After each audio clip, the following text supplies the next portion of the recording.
Blessings to you all on this Mother's Day. It's very early on Mother's Day. It's a Sunday, but it is Mother's Day, and I'm very glad to be able to celebrate that with my family today. When they wake up, we'll be going to church, and then we're going to be heading off to a state park to do some birding. So it should be a good Mother's Day. I got my wife this necklace, and I'm going to give it to my daughter in the morning that she can give it to her as a special Mother's Day gift, and I think that's going to be a really special moment for us. I'm really looking forward to that. If you have a mother in your life, reach out to them. Let them know you care about them and you appreciate all they've done for you. It's very important to do that. But we're back with another episode. We're going to be talking today about a very important and very serious issue, or topic, so to say.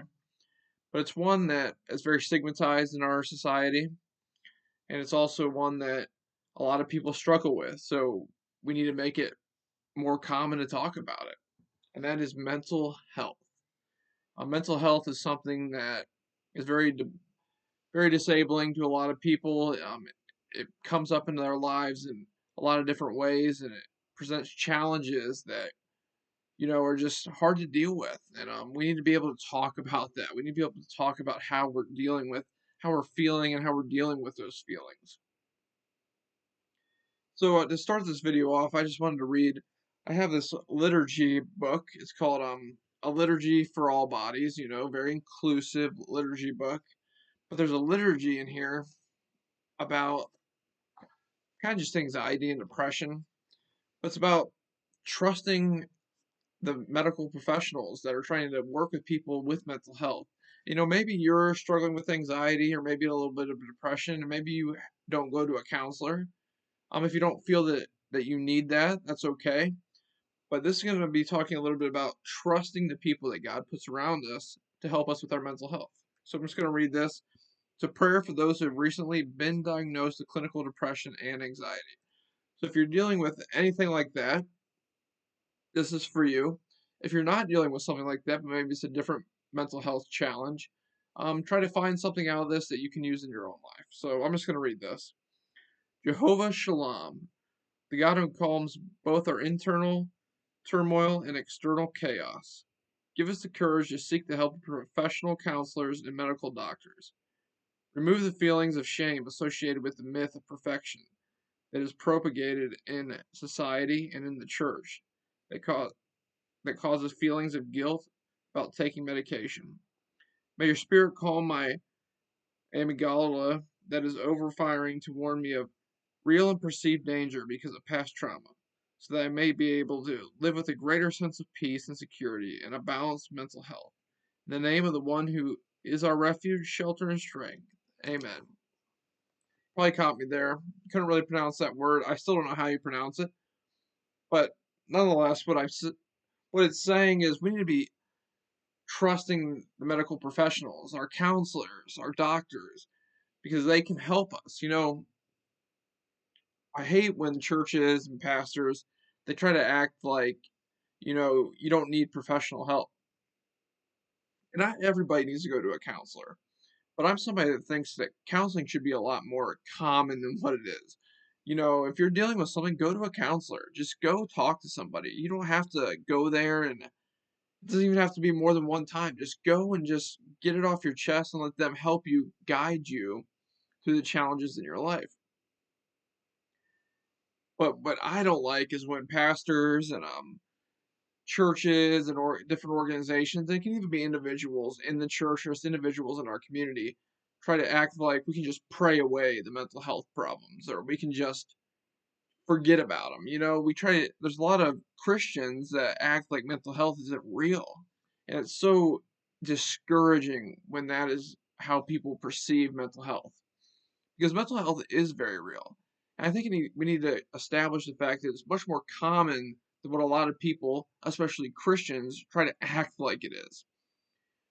Some people, you say you suffer anxiety or depression, they say, well, I suffer anxiety and depression too. It's like, yes, but you have clinical depression and anxiety. When people are struggling with this, it's very debilitating and it's very hard to deal with. Everybody has some level of anxiety in their life. It's very common, and I would venture to say everybody in their life is going to experience some sort of depression. But when you have severe depression or severe anxiety, it's very hard to live with. And if you're somebody that's saying, "Well, I do all this with and I have anxiety," it's like, well, good for you, but other people are struggling, and we need to be able to recognize when they're struggling. We need to give them the credit. We need to be like, yes, you are struggling with this, but you're not alone. We need to say, you shouldn't feel bad because you can't do X, Y, or Z because of this. We need to be promoting people. And sometimes with anxiety and depression, it can be hard to get out of bed in the morning. It can be hard just to do simple tasks. And you're not any less because you're having trouble doing them. In God's eyes, we all are imperfect humans. We have our problems. And if you're a Christian who's saying, well, I don't really think that mental health is really that serious of an issue, you need to take it seriously. Because this is something that many Christians, many humans deal with. And there's a story in the Bible, maybe you've heard of it, where God sends an angel to help somebody who is experiencing an extreme bout of mental health problems, from depression, anxiety, fear. And we're just going to dive into this because we want to take a look at someone in the Bible who experienced this. Now, many people in the Bible experience anxiety, depression, any other types of mental health issues, but there's one that's always stood out to me. And I really want to share this with you because this is a story that's helped me in my mental health journey, and it's one that has pushed me to take my mental health more seriously and try to heal from the past better.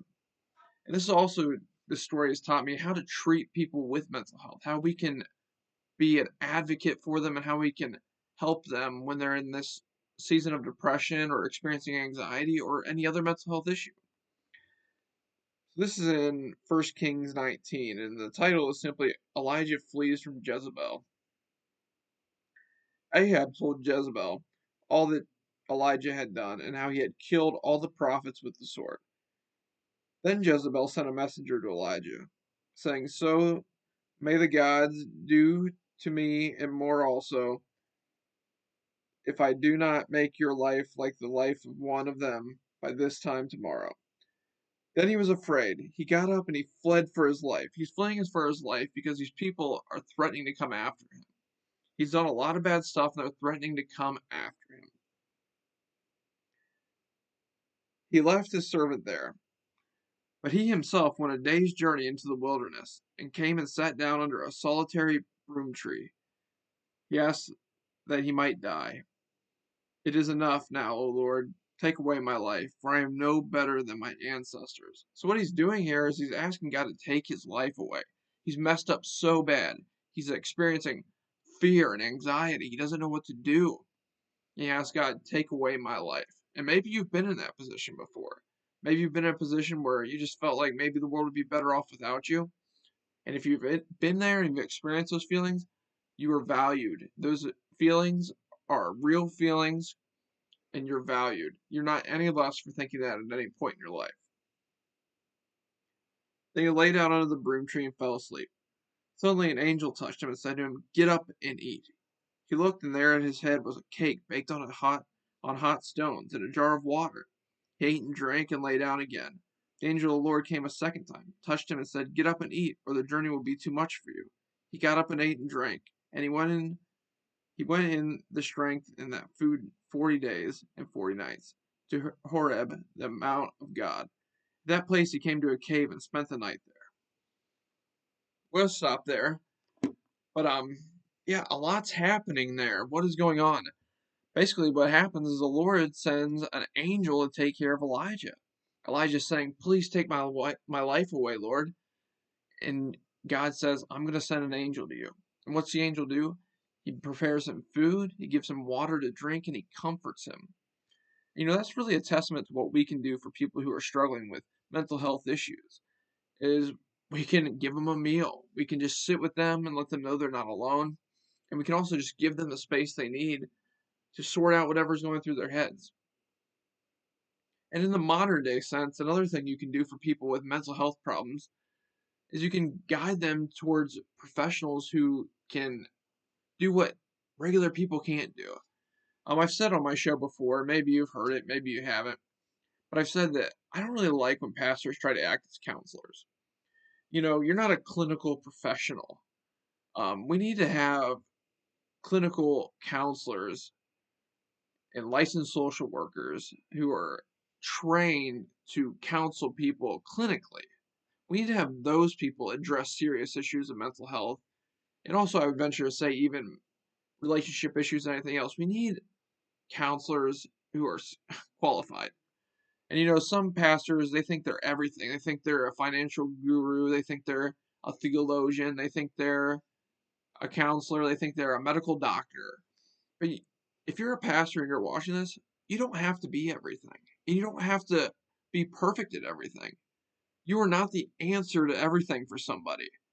But you can guide people to the resources that they need and the people and professionals that they need.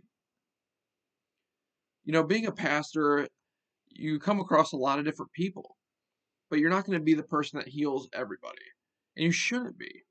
Your goal is just to be the person in their lives that helps them. And that's what you should be doing, loving them. And, obviously teaching them about God, that's important. But ultimately, you do that by showing love to them. Because that's our greatest testimony, is how we love others. And, I'm not going to lie to you. I've gone to counselors for years, and they've proved to be beneficial. And, I've suffered from anxiety and depression on a very severe level at times. And, it can be hard for me still to say that I've been through that because I feel like there's such a stigma around it. But, I feel like talking about it and telling people I've had this too, it helps others and it helps me to be able to share this with others. But we need to be able to break that stigma. May is Mental Health Month, and we need to be able to break the stigma that is around mental health. You're not crazy if you've been experiencing something like this. You're not any less of a person. You're valuable and you're a child of God. And you should be able to experience the feelings that you experience and not be judged for it. Because, sometimes there's just things that are out of our hands. You're going to get overwhelmed. And some of us, we suffer from severe depression. We suffer from severe anxiety. It's not our fault. It's not our fault we feel like that. And, it's not God's fault. Some of us just struggle with things on this earth. Everybody struggles with something. And sometimes this is the struggle that people have. I know in my life it's been the struggle I've had at times. And it's been hard to deal with. But, finding people in your community to help you, but also people who will point you in the direction of the professionals that are trained and equipped to help you with stuff like this is important. So, if you're dealing with a mental health problem right now, you can always reach out to me on my Instagram page, The Noah Show 2025. And, we can talk. I'm not a professional, but I can sit and listen to you. I care about you. I care about everybody who's watching these videos, not because you're watching my videos, but because you're a human. And we should be loving fellow humans better. I said in another video, this is kind of irrelevant, but it seems like today we don't even know all our neighbors sometimes, and it can be discouraging to live in a world where community seems to not be at the forefront anymore. But as children of God, we should be a community. We should be loving everyone around us, not just Christians. We should be loving people that aren't Christians too. When it comes to mental health, I think about other groups that are suffering right now. People in prison.